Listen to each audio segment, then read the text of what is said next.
Good morning. My name is Dan Dyce. I'm a CPCU, an RPA, and today I'm going to present part of a keynote speech that I do called How to Turbocharge Your Career on Your Lunch Hour.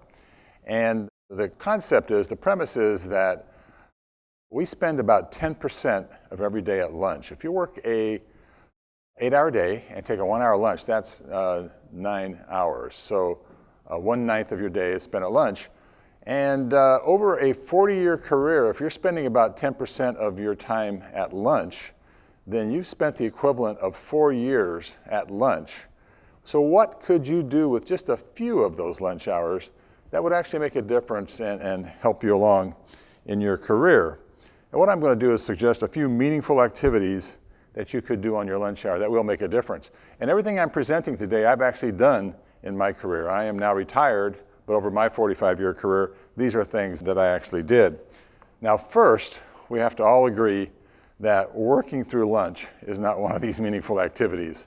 So if you're doing that, knock it off. Dale Carroll, who's a New York-based career executive, said that being tied to your desk only expands your waistline and does not make a dent in the pile of work that's awaiting you. So don't do that. I'm also not recommending that you not eat lunch, okay? You must eat lunch. You need a healthy lunch, and this will give you energy for the rest of the day. Usually we drag right after lunchtime, and so eat a high-energy, healthy lunch. What I did for many years is I would actually bring my lunch and eat it rather quickly and then get on to whatever fun activity I had planned for my lunch hour. Okay, now one of the really important management skills is public speaking, meeting facilitation, and if you're going to be upwardly mobile, this is an area that you could work on improving in. The best way to do it, and the way I did it, is through Toastmasters. I was involved in a Toastmasters lunch club in downtown Los Angeles and had a great time. Met a whole bunch of people that were outside my industry, and the way Toastmasters work is you sign up, and the company's going to pay the money to help you sign up. Then you attend these luncheon meetings, and the company will pay for these lunches. And a high priority with me in my career was free lunches. So the company pays for these lunches. You show up at lunches, and initially you start off with this booklet that has 10 speeches in it. And the speeches are like icebreaker, persuasive, extemporaneous, all these different kinds of speeches. And once you accomplish these 10 speeches, you get a little pin that says you're a competent Toastmaster. They also have contests. And so one day I showed up at my lunch meeting, and the club president runs up to me and goes, "Dan, do you know any funny stories?" I had no idea what he was talking about.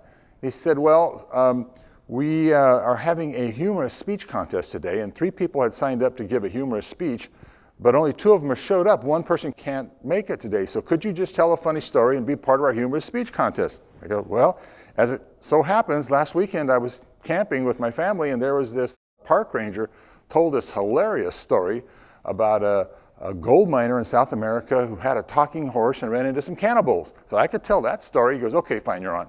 So now I'm part of this humorous speech contest, and the first 2 people give their talks, and I give my retelling of this park ranger story.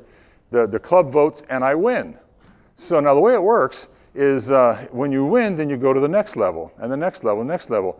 And if you win 7 levels, you're in Washington, D.C., competing for the National Humorous Speech Contest.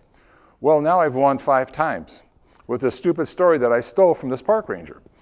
And I'm in downtown Los Angeles at a big hotel, 500 people in the audience, and they take the 5 humorous speech contestants from the whole region into a little green room. They sit us down and hand us a piece of paper. I look at the piece of paper, and it says, "This is an original speech that you did not steal from anybody, that you made up yourself, so help me God." And I'm going, "Oh, I never signed up for this contest. I didn't know what the rules were." So I ran out to the audience and got my club president, who was there supporting me, and I said, "You know what, they want me to sign this. I can't sign this. This is not original speech." He goes, "Oh, Dan, you must have changed it a little bit. Go ahead and sign it." Well, if I'd have won that night, I'd gone to San Jose the next time, and then after San Jose, I'd have been in Washington, D.C. I did not win. I took 2nd place that night, and the lady who won told a hilarious story about dieting. So it was legit, but that's the kind of thing you can run into, and just think about what great experience that is that can then get applied to your career.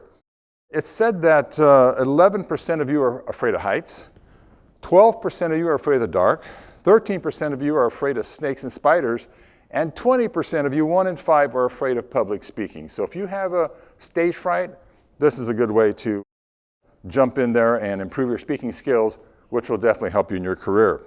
Now, my Toastmasters payoffs were I got a whole bunch of free lunches. I'm here speaking to you today. I networked with a bunch of people outside of my company, which is really important. And now that I'm retired, I actually make extra income doing public speaking. All right, big idea number 2. How about finishing your college degree or earning a designation like a CPCU ARM? You can study on your lunch hour and do this. Now, when I was early in my career, 3 years into it, I was an insurance dummy, okay? I had no idea about insurance, but I knew a lot about my little unit, and I was a good supervisor. And I met an agent one day, and he was headed to a CPCU meeting. I said, "What's this?" And he explained to me that the company will pay for you to take this training, and if you complete these sessions and pass the national exams, they'll send you to the annual conference. And what he said was, "I'm working towards going to Hawaii in 5 years. When I get my designation, they're going to send me to Hawaii." 5 years, I could do that. I went home that night, told my wife, "Hey, baby, I'm taking you to Hawaii in 5 years." And I did. And so I completed and passed my exams, took her to Hawaii. Now, if you do get a CPCU, then you need to get involved in the local chapter. The chapters are set up for luncheon meetings, okay? Company pays for these lunches, free lunches. That's big on my lunch agenda. And they have a board of directors at those chapters, and you need to get involved. Don't just attend the meetings, get involved. Now, in my case, the chapter I was involved with had 5 chairs, secretary, treasurer, first vice president, second vice president, president, and that club would send their president to the national convention. So I looked on the chart, and guess what? 5 years from that date, the convention was in Hawaii, and whoever was president 5 years from that date was going to Hawaii. Well, I quickly talked to the people at the before meeting and said, "Why don't you nominate me for this so I can get," and nobody ever wants to run for these positions. And so I got on the board, and sure enough, 5 years later, I went to Hawaii. I went home that night, actually told my wife, "Hey, baby, I'm taking you to Hawaii in 5 years." And we did, and the chapter paid for it. Little interesting hiccup along the way.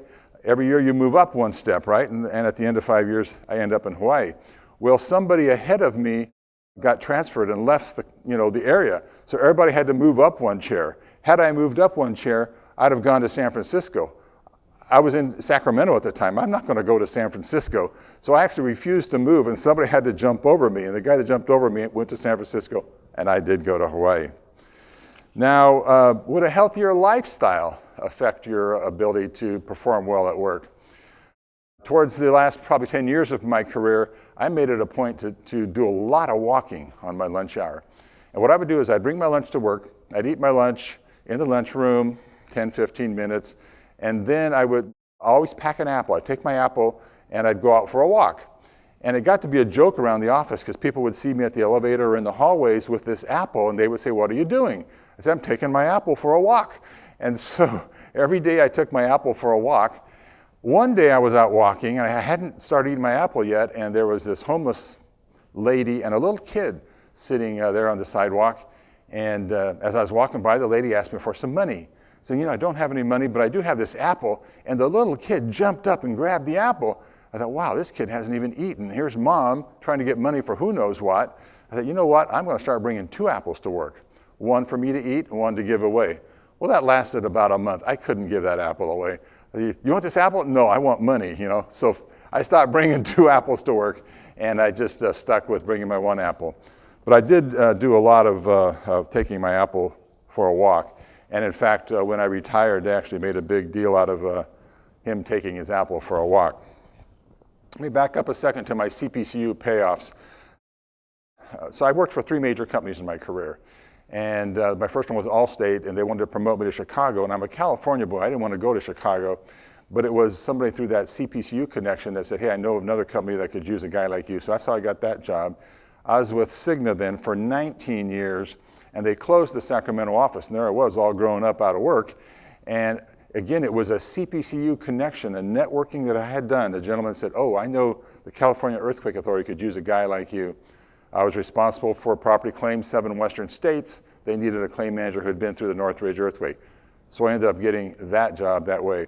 And then several times throughout my career, when I was up for promotions, I was actually up against other CPCUs. So that became a leveler. And once I got into the CEA, I realized that my boss was a CPCU and my peer manager was a CPCU. So that leveled those playing fields. So it was a huge payoff for me in my career.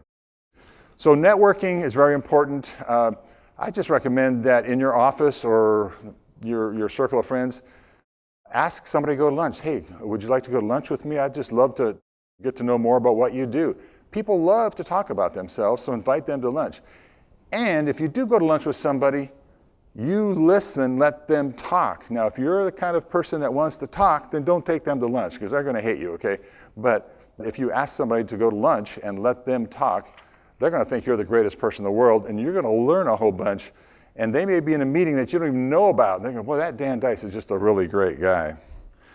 So I have about 30 different ideas that you could do on your lunch hour, but there's just no way that we have time for them today. Successful people read.